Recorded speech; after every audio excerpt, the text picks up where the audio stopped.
Welcome back. Finally got back to it on the old 20 here.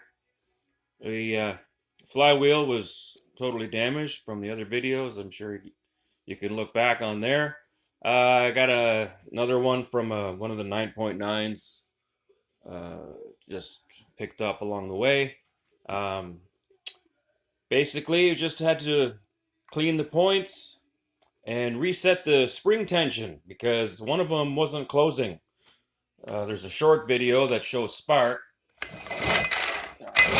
Try to get something there, but it's kind of hard to hold the camera at the same time. But there's spark on both plugs now, and I just have to go now to the carburetor, take that apart, clean it up, make sure everything's okay in there. And there's a few mechanical issues here and there. Some stuff is stuck, and obviously, there's a fuel line hose here that's has to get replaced.